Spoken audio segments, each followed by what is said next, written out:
Suzanne, dépêche-toi, on va être en retard pour voir la maison de Gucci. Attendez, où est Suzanne? J'ai regardé autour de moi et j'ai vu mon amie debout sur place. Lola? C'est pas ta voiture? J'ai regardé dans la direction indiquée par Suzanne et j'ai vu ma voiture bien-aimée reposer à l'arrière d'une dépanneuse. Super! Notre seul moyen de transport était mis à la fourrière pour stationnement illégal. Autant pour une sortie au cinéma. Oh. Eh bien, c'est assez pour aujourd'hui. J'avais décidé d'arrêter de penser quand... Oups! Quelque chose est tombé sur mon t-shirt. Ah! Ces stupides oiseaux! Incroyable! C'était mon tout nouveau t-shirt. Et maintenant, il était couvert de fientes d'oiseaux. Ah oui. Bienvenue dans une journée normale de la vie de Lola la poisse. Oui, on m'appelle comme ça depuis que je suis toute petite. Tous mes proches, à l'exception de mes parents, se sont toujours tenus à l'écart. Puis quand j'avais 12 ans, lors d'une réunion de famille ennuyeuse, j'ai surpris une conversation intense entre mon oncle et mes parents. Arrêtez de vivre dans le déni. Cette fille est un porte-malheur. Envoyez-la en internat. N'importe où, tant qu'elle est loin de cette famille. Tu es ridicule. C'est de ma fille dont tu parles. Le fait que tu aies perdu ton travail n'a rien à voir avec elle. C'est juste une enfant. C'est vrai, ce n'est pas la faute de Lola. Tu dois arrêter de tout lui reprocher à cause de quelques mots stupides.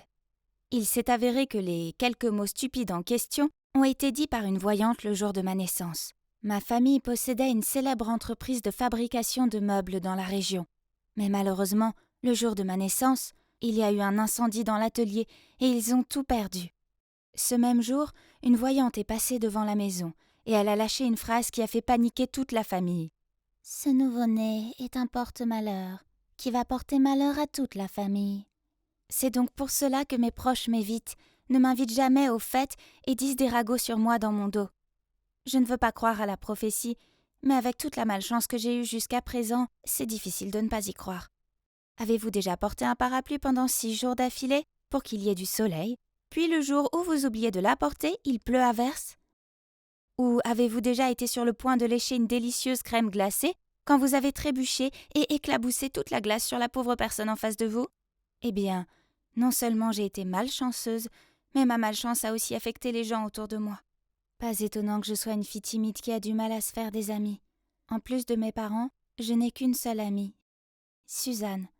Hé Lola, as-tu déjà pensé à briser ta malchance? Il y a une voyante très célèbre en ville.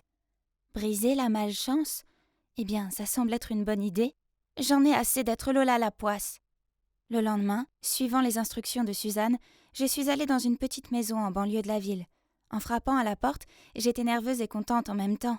J'espérais que ce serait enfin la fin de ma série de malchance. Une femme avec un voile m'a fait entrer. Je ne pouvais attendre plus longtemps, alors j'ai tout déballé. « Bonjour, j'ai entendu dire que vous pouviez m'aider à me débarrasser de ma malchance. S'il vous plaît, aidez-moi, quoi qu'il en coûte. » La voyante est restée immobile un moment. Puis un sourire s'est dessiné à travers son voile. « Vous êtes Lola, la fille de la famille Gonzalez, n'est-ce pas ?» J'étais stupéfaite. Waouh, elle était vraiment forte celle-là. Je veux dire, je ne m'étais même pas encore présentée. Bien sûr, je savais déjà que vous viendriez ici, mais il vous sera difficile de vous débarrasser de votre malchance. Il n'y a qu'une seule personne au monde qui peut défaire votre malchance. Elle supportera toute la malchance pour vous, et vous apportera même de la chance en même temps. C'est vrai? Mais qui cela peut-il être dans ce vaste monde? J'ai murmuré. La voyante a souri et m'a dit que si je voulais d'autres indices, cela me coûterait quelques dollars en plus. Bon, et j'ai déjà fait tout ce chemin, alors ça vaut la peine de dépenser le reste de mon argent de poche pour savoir qui est mon mystérieux sauveur, n'est-ce pas? Puis elle a sorti ce sac à cordon et l'a secoué. Elle m'a dit de tirer un objet. Ah, c'était un petit carreau avec une seule lettre dessus. Ah. Eh bien, intéressant. Une personne dont le nom commence par A. N'ayez crainte, Lola. L'univers vous guidera pour trouver cette personne très bientôt. Je suis rentrée chez moi et j'ai pensé aux personnes que je connaissais avec des noms qui commencent par A. Voyons voir. La personne la plus probable était Ariel, une de mes camarades de classe qui avait beaucoup de chance en tout. C'est vrai, ça doit être elle. Elle est née riche et chanceuse. Elle n'étudiait même pas mais avait toujours de bonnes notes. En fait, elle venait de gagner la tombola de l'école. Son prix était 1 an de beignets gratuits et un tour au bowling. Évidemment, elle était tout le contraire de moi. Avec sa chance inhérente, un peu de ma poisse ne la rendrait pas trop malheureuse, n'est-ce pas? Mais honnêtement, je ne suis pas fan d'Ariel. Elle est aigrie, méprisante et frimeuse. Quand même, chère Lola, il faut tout tenter pour mettre fin à ta malchance. Alors, j'étais déterminée qu'à partir de demain, je ferai d'elle ma meilleure amie. Ensemble, nous aurions l'équilibre parfait entre malchance et bonne fortune. Mais plus facile à dire qu'à faire. Être amie avec Ariel signifiait que je devais continuellement la complimenter sur tout. Ses nouvelles chaussures, ses bonnes notes, son choix de couleur de rouge à lèvres. Ah, elle m'obligeait aussi à faire la queue pour aller chercher son déjeuner. Quelqu'un comme moi avait du mal à porter son propre déjeuner sans trébucher. Alors deux. Mais le plus étrange, c'est que je ne suis même pas tombée. En fait, depuis que j'avais commencé à traîner avec Ariel, il semblait que rien de mal ne me soit arrivé. Avec ma nouvelle chance, j'ai commencé à m'ouvrir à d'autres camarades de classe. Et vous n'allez pas le croire. Une fille aussi chanceuse que moi a même gagné 2 tickets pour l'ouverture d'un nouveau parc aquatique. J'ai donc décidé d'en partager un avec Ariel. Pour être honnête, c'est sa chance qui m'a permise d'avoir ces tickets, n'est-ce pas? Mais, attendez. Est-ce que c'était Ariel qui titubait en sortant des vestiaires avec ses talons aiguilles? Quelle idiote! Et juste après ça, comme vous auriez pu le deviner, elle a glissé. Mais à ma grande horreur, elle s'est aussi frénétiquement agrippée à mon bras pour m'entraîner dans sa chute. Mais, attendez, pourquoi je n'ai pas eu mal? Oh, est-ce que j'ai rêvé? Est-ce que ce beau mec vient de me sauver? Quant à la princesse Ariel, elle s'est cassé un petit ongle et elle est partie en faisant la tête. Ce n'est pas grave, car j'avais un nouveau compagnon, mon héros super mignon, Anthony. Depuis lors, Anthony et moi nous parlons tous les jours. Et c'est ainsi que nous sommes officiellement devenus un couple. Honnêtement, qui aurait pu imaginer que Lola la guigne aurait un jour un merveilleux petit ami comme Anthony? Peut-être que ma chance avait finalement tourné. Hurrah! Donc la prophétie s'était réalisée. Ariel était celle qui m'a porté chance. Mais en fait, en y réfléchissant bien, Ariel ne semblait pas avoir de malchance du tout entre-temps. Enfin, à part l'incident de l'ongle, mais là, elle a eu de la chance de ne pas se fouler la cheville ou autre. Peut-être que nous étions tous dans le train de la chance pour une fois, mais il reste une chose que je n'arrive pas à comprendre. Chérie, pourquoi es-tu si en retard aujourd'hui? Désolée bébé, en venant ici, ma roue a crevé. 2 fois. Oui, vous voyez, mon petit ami a eu beaucoup de malchance ces derniers temps. Mais attendez, Anthony est aussi un nom qui commence par la lettre A. Se pourrait-il que ce soit Anthony qui ait souffert de ma malchance? Et pas Ariel? Oh non, ça ne peut pas arriver. Puis, au cours des semaines suivantes, mes soupçons ont été confirmés. Anthony a perdu son téléphone. Il a égaré son devoir, a récupéré le mauvais chien chez le vétérinaire, et il a même fait tomber le vase de chez sa mère tout neuf et super cher. Smash! Je pouvais continuer à porter la poisse, mais je ne voulais pas que mes proches aient à endurer cette charge à ma place. Au lieu de ça, je devais trouver un moyen d'aider Anthony à s'en sortir pour de bon. Peut-être il pourrait trouver quelqu'un de super chanceuse qui inverserait sa malchance. Avec ce plan en tête, j'ai organisé un pique-nique pour nous deux, puis j'ai invité la personne la plus chanceuse que je connaisse, Ariel. Au début, tout semblait aller pour le mieux. Il ne pleuvait pas, il n'y avait pas de fourmis dans nos sandwichs, mais ensuite, j'ai remarqué qu'Ariel gloussait et jouait avec ses cheveux en regardant Anthony. Oh non! Ariel avait le béguin pour mon petit ami.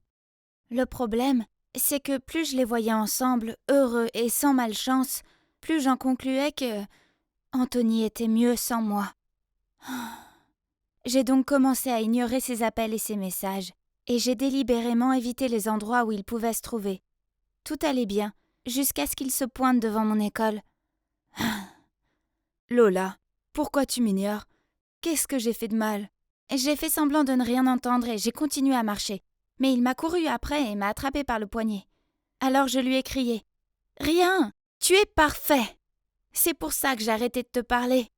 Je porte la poisse, tu mérites mieux. » Il m'a jeté un regard confus. Alors je lui ai expliqué que la malchance avait tendance à me suivre, moi et les gens dont j'étais le plus proche. Et c'était pour ça que j'avais arrangé un rencard pour lui et Ariel. Tu es tellement folle. Es-tu sérieusement prête à laisser tomber ce que nous avons à cause d'une stupide prophétie? De plus, je ne suis pas un objet que tu peux donner à n'importe qui. Puis il est parti en trombe. C'était affreux. Maintenant, j'avais perdu mon incroyable et attentionné petit ami, et je ne pouvais m'en prendre qu'à moi-même. Plus tard ce soir-là, maman est entrée dans le salon et m'a vue affalée sur le canapé en train de pleurer. Elle m'a demandé ce qui n'allait pas, et j'ai fondu en larmes à propos de ma malchance, sur la voyante et sur le fait que j'avais perdu mon petit ami à cause de ça. Je pense qu'il est temps que j'aille voir cette voyante. Et c'est peut-être la même que le jour de ta naissance. Je ne l'ai pas vue à l'époque car j'étais à l'hôpital avec toi.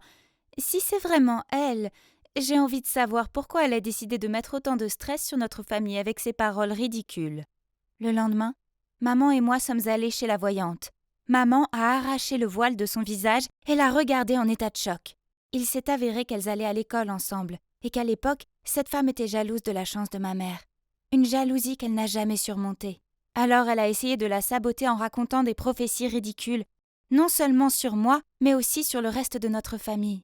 En y réfléchissant, pendant toute mon enfance, mes proches m'ont traité comme un porte-malheur, et c'est ainsi que j'ai agi. Je me suis aliénée, j'ai manqué d'assurance, et je n'avais aucune confiance en moi. Peut-être que c'était mon énergie négative qui me rendait malchanceuse, et non une stupide prophétie. Alors que s'est-il passé ensuite? Eh bien, maman a fait en sorte que toute la ville sache que la voyante était une escroc. Elle nous a écrit des excuses publiques et nous a dédommagés. Quant à moi, j'ai décidé qu'il était temps de créer ma propre chance. Je suis donc allée chez Anthony et je lui ai tendu 2 billets pour le parc aquatique, en m'excusant pour toutes mes bêtises superstitieuses. Il a semblé apprécier ce geste et m'a pardonné. Nous sommes de nouveau ensemble. Youpi! À partir de maintenant, il n'y a que des ondes positives, des pensées heureuses et des opportunités à saisir dans la vie. La chose la plus importante que j'ai apprise est que si vous voyez la vie comme étant belle, elle sera toujours belle pour vous en retour.